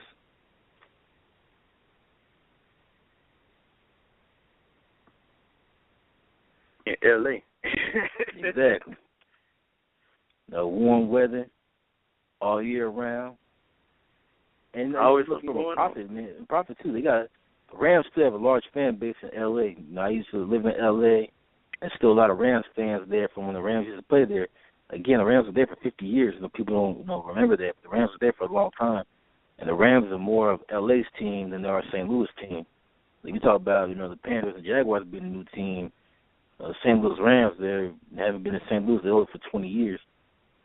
So to me, And I'm not from St. Louis. I've never been there, never lived there, so I don't know if they support the Rams like that. But to me, just let him go back to L.A. It's his team. He can move it wherever the hell he wants to move it. If he wants to move it to, Alaska, let him do that. If he wants to move it to Des Moines, Iowa, he can do that. Or Lincoln, Nebraska. He wants to move to L.A., move to L.A. Same thing with the Raiders, man. If Mark Davis wants to move to L.A., let him move to L.A., man. The NFL commissioner, in my opinion, does not have the right to tell these teams where they can and cannot move. They want to move, let them move. Stan Kroenke, go back to L.A. That's what you want to do. It's your land. You want to build a stadium on it, build that stadium, go back to L.A. Hey. Yeah, I feel the same. It is what it is. That's his. He needs to do what he needs to do, But, also, too, go ahead and say what you got to say, Bill. I'm sitting here looking at breaking news. I don't think it was so much breaking, but it was 2 days ago. Aaron Hernandez, they got a new headline open for him. Aaron Hernandez's trial is starting in January, y'all. He has pleaded not guilty to the 3 first-degree murder charges. Yeah, it's not really breaking news. Yeah, they pretty much announced that, I think last year. Last year, trying to find a jury for that and break that news. But Aaron Hernandez, man, when that trial starts, we'll keep you updated on that one. That was a huge story just a couple of years ago. It's kind of died off. But yeah, Aaron Hernandez, and also too, speaking of breaking news, the Alina Kupchak, the daughter of Lakers general manager Mitch Kupchak, his daughter died today at the age of 15. Oh man! And the team, through a statement released by the team on behalf of the Kupchak family, said that the family asks for and appreciates their privacy at this difficult time. I'd like to express their gratitude for everyone's love and support, thoughts and prayers. So this is just our prayers out with the Kupchak family. Yeah, I don't have any kids about. I know you do, and I can only imagine just waking up knowing that your daughter died at the age of 15. Yeah. 15, man, she just got here. Yeah, our condolences go out to her and her family. And she will be in our prayer. Lakers family. She will be in our prayer.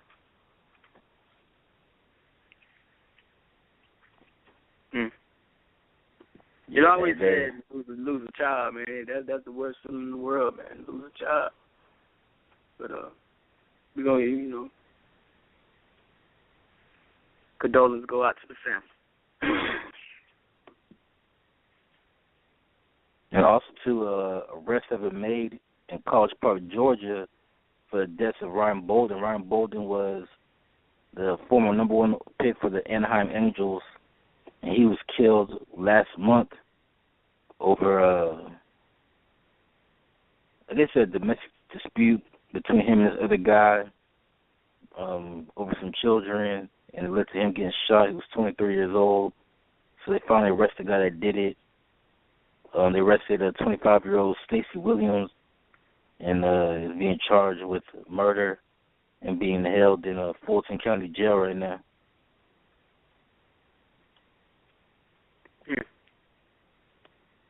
So we'll see how that one plays out. But outside of that, Bowden, man, what's on your mind, man? Is anything else you want to talk about? Let them get the number, man. Let them get the number. Oh, yeah, the number is 347-826-7068. If you want to, rap with us, chat with us, talk with us, or you just want to tell us that we suck, go ahead and call. Also, too, you can also chat online with us at Blog Talk Radio under Inspectah and M.Bowden. Again, there's a new format for us. We're not doing 2-hour shows instead of our normal 30-minute shows. And today we talk about the conspiracy theories involving the Dallas Cowboys-Detroit Lions game. That's been the number 1 story in America right now with everything that happened yesterday in Dallas. Dallas and M.Bowden and I, we talked about it, a big portion of the show, about what was going on in Dallas. And, again, we're two huge Cowboys fans. Me, personally, I'm happy about what happened yesterday. But at the same time, I do feel sorry. I honestly do. I feel sorry for Detroit Lions players and their fans. And as I talked about, being a Cowboys fan, growing up watching that team in the 90s, now that I'm older, you kind of realize how spoiled I was because having such success at that early age, and then here I am, bitching and moaning because the Cowboys haven't won a Super Bowl since 1995, and you got the Detroit Lions who haven't won a championship since 1957, and they had an opportunity, and unfortunately, man, the referees took it from them. So I do feel sorry for them, but I am happy about yesterday's result, and I haven't been this excited about playoff football in a long time, man, in a long time. And I'm telling you, I haven't felt this way about watching football in a long time. I was nervous, man. I ain't never been this nervous watching football in a long time, man. My palms were sweating, man. I couldn't even breathe. I was hyperventilating. No, you was. It felt good, man. It felt good, man. Cowboys got to win. So what the referee name? Pete Marinelli. So any Detroit fans Shout out there? Shout out to him. Yeah, so all Detroit Lions fans out there, Pete Marinelli, that's his name. How you spell it? How you spell it? Yeah, let me look it up. I got him. Pete. All right, it's Pete, P-E-T-E, and then Marinelli is P-O-R-E-L-L-I. Oh, it started with a P. Pan. Say it again. Pete Marinelli.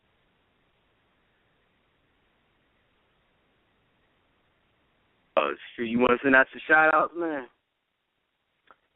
I already got my shout-outs. We still got some time here, so we'll still break down the NFL bracket, since that's the main topic, is the NFL playoffs, as everybody's talking about.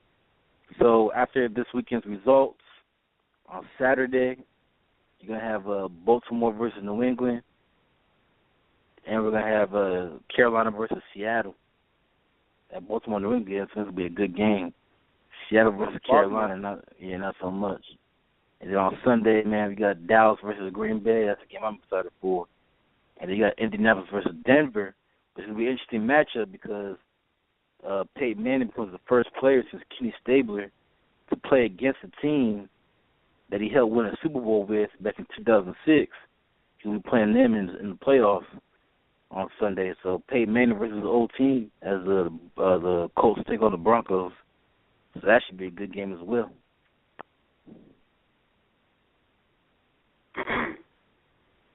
That's something good to look forward to, man. Got some good games out there. Get your hot wings and your beer ready. Your hot wings, beer, pizza. Anything else you want? Or some nachos and some dip. So get that all ready. And how about your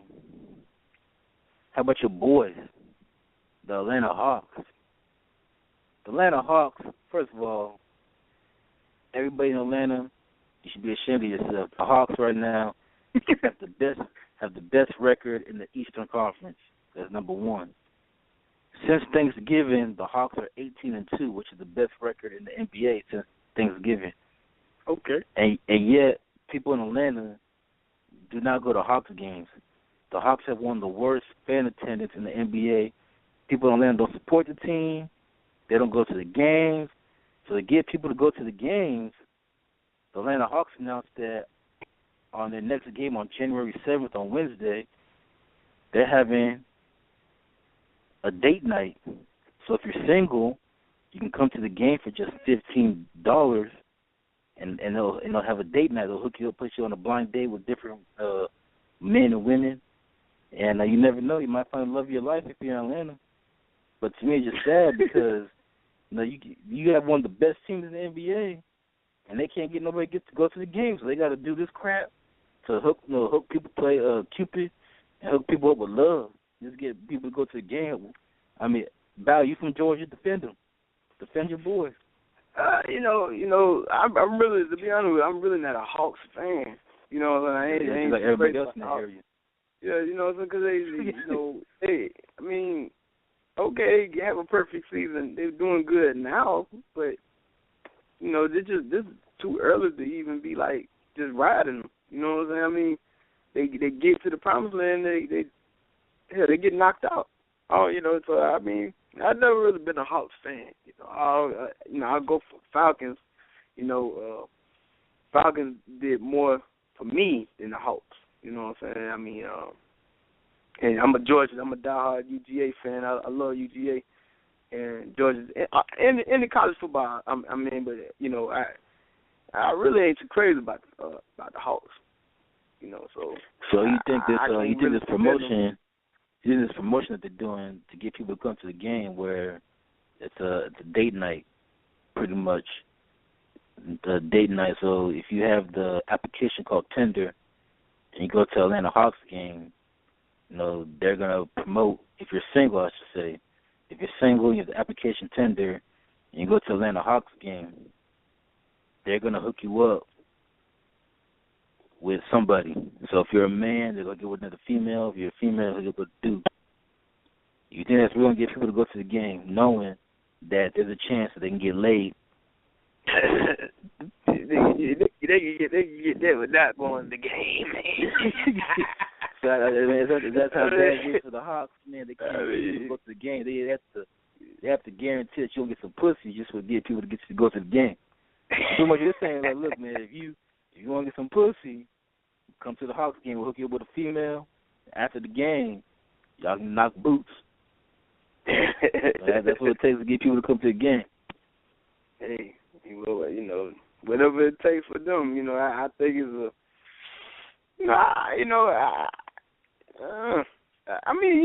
I support them. They home team. I always going to support home team, but I like I said, I never really was a crazy Hawk fan. I never really was crazy about the Hawks. I'm more of a, and that's how Georgia is. Georgia's that kind of funny like that. I can't speak for everybody. I speak for myself, but I go for, I'm a Chicago fan at heart. Derrick Rose. Your boy that won the championship for you, and you won $5,000 in college. What's my boy's name? I can't never call his name right.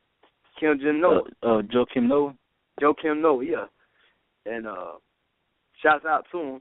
You know what I'm saying? But I never really was crazy about the Hawks. Even when I was growing up, I always been a Bulls fan. I was growing up, I was a Bulls fan, and if I wasn't a Bulls fan, and if I wasn't a Bulls, the next thing to the Bulls to me was the Jazz, John Stockton and Karl Malone. I just like the way they played. I like their chemistry. You know what I'm saying? Stockton set them up. Karl Malone dunk it. They played good ball. That's the basketball Kobe Bryant talking about. That pass and assist and working together, and getting rebounds and setting up the court and going down court. That's what he's talking about. Focusing more on the team and not the individual. Yeah, not the individual. And they, that's what I grew up on. I grew up on that kind of basketball, and I grew up on that basketball where if a person is a scorer, he had heart and he scored at least 80 points just to get the team where they need to be at, like Kobe Bryant. What my man named the greatest, one of the greatest next to Jordan to me in my eyesight, Allen Iverson. You know what I'm saying? So it's like they don't have players with that kind of dedication anymore to me. You know what I'm saying? To me, I don't see that kind of dedication where Allen Iverson ankle was broke. Not ankle broke. He was playing on a swole ankle, swole hip, swole back, swole neck, swole arm. He was just hurt. He was injured. You remember that game back in, what was it, 2001? I remember that game. That's pretty much his whole entire career. Yeah, but I'm talking about the one of the greatest games that I feel like he got cheated out the game. When him and Mutombo played against the Lakers, and Lou was killing. He was killing Allen Iverson, but it was like He couldn't do it. He wasn't killing. He was just fouling the hell out of him. He wasn't calling anything. You know what I'm saying? I'll never say dominated that whole entire series. The problem was that the team around him wasn't good. Mutombo couldn't do anything with Shaq, man. Shaq had no answer for Shaq. Yeah, Shaq, wait, man. Shaq was bigger than he was. I think Shaq made Mutombo look like a little kid, man. That kind of broke my heart. I like, man, Mutombo couldn't do nothing with the kid. Mutombo couldn't do nothing with him. He said, I can't do this and I can't do anything. Speaking of the Atlanta Hawks, yeah, this broke out during the weekend. That also slipped through our fingers. Okay. The Atlanta Hawks announced, the NBA announced that the Atlanta Hawks are for sale. So again, you from the Georgia area, who you think should buy the Hawks? Who trying to buy them? Or who you think should buy them? The team is being sold for $600 million. I couldn't tell you, man. I couldn't tell you. You think Bob Johnson should buy him? Bob Johnson? Oh man, I don't know, man, because. I really don't know. To be honest with you, I don't know what another man do with their money. You know what I'm saying? Because at the end of the day, whether they buy or sell it, I think to myself, how it going to better the team? Is it going to make the team better, or is it going to make? I mean, the team is good. Yeah, the team is good, but the team is good. No, but what's your thoughts on it? What's your thoughts on it? I don't know, because I'm not from the area. Georgia. I'm not from the area, so I don't know how the fans respond to the team. Right. Obviously, they don't respond that well because they're trying to get people laid just to get people go to the game. That's what I'm saying. You know what I'm saying? It really don't. Hawks got the best record in the East. People still supporting the team. Ownership standpoint, it's hard for me because I don't know how the old ownership was. I think whoever buys the team. To me, I think it should be Ted Turner, because Ted Turner owns just about everything else in Atlanta. You might as well own the Hawks. Or either that or Arthur Blank, the owner of the Falcons. Maybe he could buy the team. Yeah, but you didn't hear about since we talking about moving stadiums in there, you didn't hear about the Braves moving to Cobb County. You didn't hear about that? They moving out of Atlanta. I heard about that. They're building that's my thing. They're building a new stadium for the Braves and the Falcons. Yeah. But as far as whoever should buy the Hawks, I don't know. I think to me, from looking from the outside looking in, I think whoever buys the team should do a better job of promoting and marketing for the team, because for whatever reason, you guys down there don't support the team. I think that you guys should at least try to build. I don't know. You guys should try to hype up the team some more and try to build it up to get some more excitement. Because you got a good team down there in Atlanta. But Kelly, Inspectah, just because they had one good season, man, come on now. They got it's not one. Yeah, you know what I'm saying. The Hawks make the playoffs every year. But do they win championships every year? No, they're like like we were talking about earlier, Cincinnati. They make the playoffs every year, but they're losing the first round. And that's Atlanta. Yeah. But at least people in Cincinnati, ride or die for the Bengals. Now, ain't nobody in Atlanta ride and die for the Hawks. No, they show more passion for the Falcons than you guys do for the Hawks. Yeah, You know what I'm saying? For the Falcons, you know what I'm saying? For the Falcons, when you guys got, you got old country boy over there raising hell talking about putting a mob on somebody. But, where's that passion for Atlanta? Yeah, man, it's just, I guess because it's more, football easy to follow. You know what I'm saying? Football is a whole lot shorter games. Not shorter games, but, shorter season than basketball. I think they play about 80, 90 games. Yeah, they play 82 games. But to contradict your argument here, and I don't want to be an asshole, but just to contradict your argument, people in Atlanta do support the Braves, right? Oh yeah, well. But the Braves, baseball season is longer than basketball season. Yeah. We support the Braves during the World Series. Yeah. But we ain't finna go to that game. Baseball boring, man. Don't nobody watch baseball, man. The Braves haven't been to the World Series since '99. We support the Braves. But we ain't.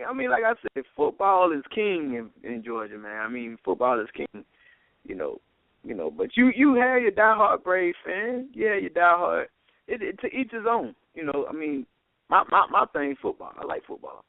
You know, you get somebody else might be boxing. Somebody else might be college football. College football is big in Georgia, in the South, period. Especially Auburn and Georgia, that rivalry is big. Georgia and Florida, that was a big, huge rivalry.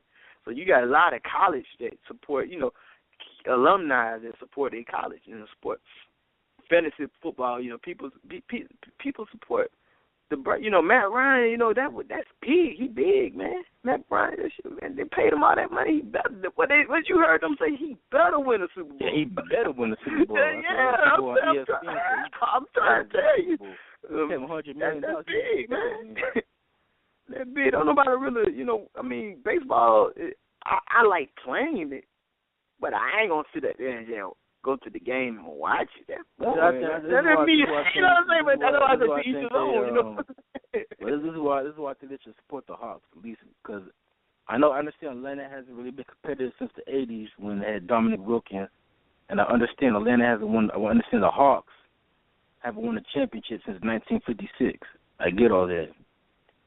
But if this is a year for them to make any noise in the NBA, this is the year to do it. Because you look at the Eastern Conference, their only real competition is Chicago. And again, I've been saying it all along. If Derrick Rose could stay healthy, I think the Bulls are winning the whole thing. My whole thing is chance. When they have a good team, they trade them all. Like that team that almost went all the way with it. They trade all them players. You guys never had a team that almost went all the way with it. Now when they played the Celtics, Atlanta made it past the first round one time. 2007. Yeah, they didn't make it past the Celtics. They lost in the first round. Boston beat them in the 7th game. Yeah. Yep. Atlanta made it past the first round one time, and that was in 2011, and they act like they won a championship that year. But yeah, I'm gonna send out my shout outs to again shouts out to everybody in America that's listening, man. Shouts out to the NFL, NBA, boxing, everywhere. Shouts out to America, man. You know, send your shout out. And Blog Talk Radio. Well, before we get out of here, I was gonna send my shout out to Jerry the King Lawler. He's pretty much spent all of 2015 in the hospital. And again, I grew up a wrestling fan. Bowden, I know you grew up a wrestling fan. King, we're praying for you. I hope you get better, and hopefully you get out of the hospital and actually enjoy some sunlight. But that'll be the end of today's show, man. We'll be back tomorrow, same time, same channel. We out. Out. They call me Big L.A. Big Billy.